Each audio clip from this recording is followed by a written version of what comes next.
Hola, buenas noches, profe. Buenas noches, Katy. ¿Me escucha? Sí, Vamos a comenzar, Katy, para que terminemos temprano. bueno, Vamos a ver el Estado y el derecho durante la monarquía. Ya usted ya vio, sí, ¿verdad? Este video en la plataforma. Katy, sí, que fue lo del resumen. sí. Entonces, el Estado y el derecho debe ser estudiado junto con la historia romana, y dentro de su historia, entonces, podemos encontrar dividida en 3 periodos, ¿verdad? La historia de Roma, la monarquía, la república y el imperio, de los cuales entonces abordaremos el periodo monárquico, su organización, ¿verdad?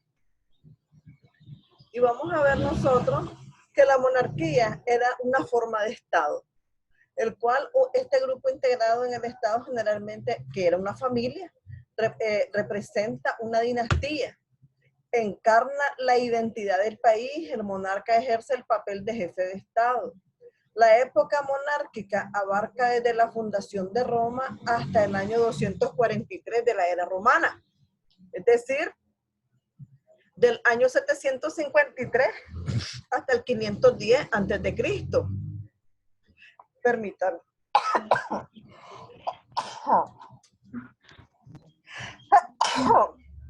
Salud. Ay, gracias, hija. Parece que me quiere dar hasta gripe ya. Bien, el periodo de la organización de la monarquía, en este periodo tenemos al rey, los comicios, el senado, ¿verdad? Y tenemos a los comicios que se formaron por curias y por centurias. Eso ya ustedes ya lo conocen, ¿verdad? Pero tenemos que estudiar el origen de este Estado y la formación del derecho en esta época. Durante el periodo monárquico, que tiene una duración aproximada de 250 años, Roma vivió bajo el gobierno de 7 reyes. Y eso lo miramos en derecho romano también, que era Rómulo, Numa Pompilio, Tulio Hostilio, Anco Marcio, Tarquino el Antiguo, Servio Tulio y Tarquino el Soberbio, ¿no?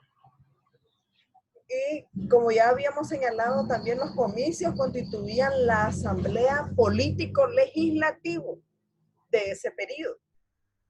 El término entonces proviene de comitium, lugar determinado de un foro, ¿verdad? Donde ellos acostumbraban a reunirse. Y existían 2 tipos de comicios, decíamos, las curias los comicios por curias y por centurias, ¿verdad? Entonces, los comicios por curias fue la más antigua forma de agrupación de los ciudadanos romanos. La división interna de las 3 tribus, porque recuerden que Roma estaba formada por 3 tribus, ¿verdad? En estos comicios la votación se llevaba a cabo de una forma indirecta, es decir, el voto se efectuaba por curia y en cada una de ellas por individuo. Con lo cual, si del total de las 30 curias, 16 votaban en un mismo sentido, entonces la propuesta sería aprobada, ¿verdad? En las curias por centuria, el crecimiento de Roma se hizo necesaria una reforma administrativa, la cual, como hemos dicho, se llevó a cabo bajo el reinado de Servio Tulio, ¿verdad? Pero en un principio el Senado constituía un exclusivo cuerpo consultivo, ¿verdad? Es decir, el rey consultaba al Senado cualquier cosa, y de apoyo, esto servía como un apoyo para el rey. Los consejos, ¿verdad? Cobraban cada vez mayor ascendiente. Estaba integrado por 100 miembros el Senado, escogidos por el propio monarca, pero no será sino hasta la caída de la monarquía cuando este órgano asesor adquiere un verdadero poder político, ¿verdad? Puesto que el único que va a subsistir como cuerpo permanente de gobierno. Miren cómo está, recuerden de que el Estado, eso es, quién gobierna el Estado, cómo está organizado. Entonces, así estamos viéndolo ahorita durante el periodo monárquico. Y vemos también entonces las clases sociales. La sociedad entonces abarca, dígame Katy, La sociedad abarca 4 clases. Teníamos a los patricios, ellos conformaban la clase aristocrática y tenían plenos derechos de ciudadanos. Por otro lado, teníamos a los plebeyos. Esta era una gran masa de la población. Pues se dedicaban a la agricultura, al comercio, a la industria y pagaban impuestos al Estado. Por otro lado, estaban también los clientes. Estos estaban bajo la tutela de un padre de familia que le proporcionaba vivienda y tierra para cultivar, ya que eran personas pobres. Después, por último, teníamos la clase de los esclavos. Los prisioneros, los esclavos estaban constituidos por los prisioneros de guerra, ¿verdad?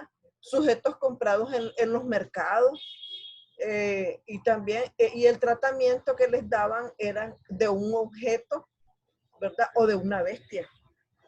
Es decir, les daban un maltrato. Eran la fuerza de trabajo como animales o cosas. A estos se les asignaban las tareas más pesadas, ¿verdad? Después ya estamos viendo la organización, cómo está organizado el Estado y las clases sociales. Ahora vamos a entrar a ver un poquito acerca de las fuentes del derecho. En este periodo, las fuentes formales del derecho se reducen prácticamente a la costumbre, ¿verdad? De los antepasados. Pero sin embargo, cuenta la leyenda que un estudioso del derecho llamado Papirio publicó una colección de leyes reales votadas en los comicios. Se llamaban Ius Civili Papirianum, ¿verdad? Fue el primer código civil. Aunque a partir de la caída de la monarquía, pues también estas disposiciones cayeron en desuso, ¿verdad? El poder no era, entonces podemos hablar de las características de esta época monárquica. Entonces podemos decir que dentro de sus características tenemos que el poder no era hereditario. A la muerte del rey, pues se declaraba un interreino. Durante este periodo los senadores ostentaban el poder. También el candidato debía ser aceptado por el pueblo y ratificado por los comicios, ¿verdad? El rey tenía el poder militar político, ¿ya?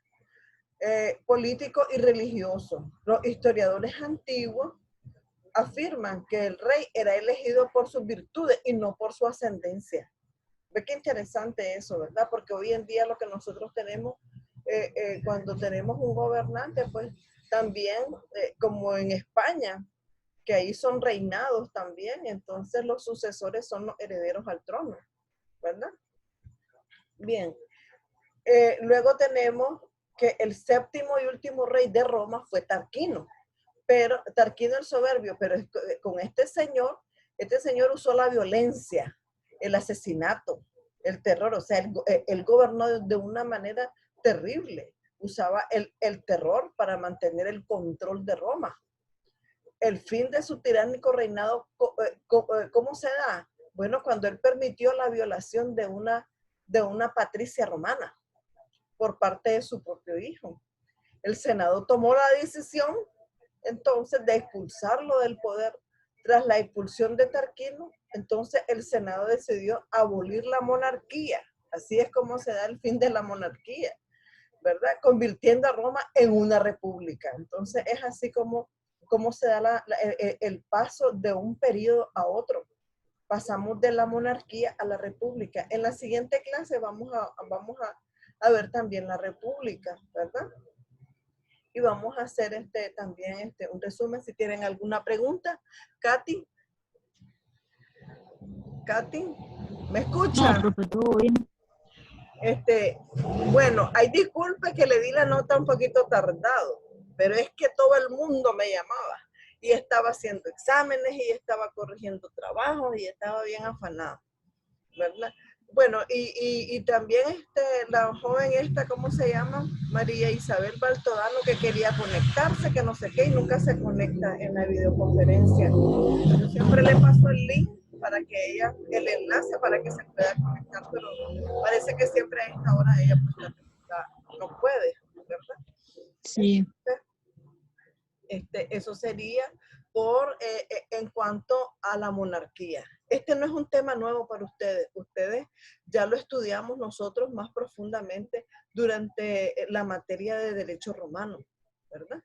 Y entonces, pero ahora estamos viendo cómo viene desarrollándose este Estado y cómo viene formándose el derecho, ¿verdad? Y ahí vamos a ver ya en los próximos periodos cómo será durante el periodo de la República con Justiniano, ¿verdad?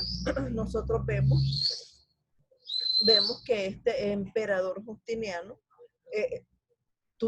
tuvimos mucho avance en cuanto al derecho, ¿verdad? Porque ya aquí se desarrolla el derecho, ya vemos los conceptos, ya vemos el ius civili, ¿verdad? Y qué contenía esa ley de las 12 tablas, la ley Hortensia. Ya empezamos a ver otras leyes, ¿verdad?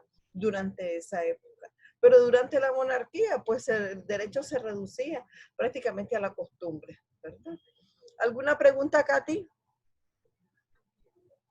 ¿Katy? No, ahorita todo bien, por lo que estoy leyendo también. Sí, y de todas maneras, pues es un tema que ustedes lo dominan, ya ustedes ya lo vieron.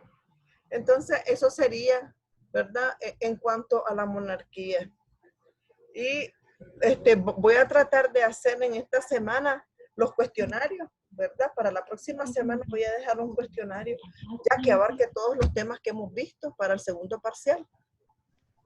Porque ya se aproxima el segundo parcial, ¿verdad? Entonces, lo vamos a hacer igual, Katy.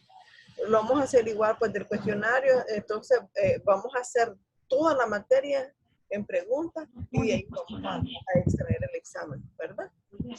Entonces, Sí. esto sería todo por hoy, Katy. Bueno, profe. Buenas tardes, Katy. Buenas tardes.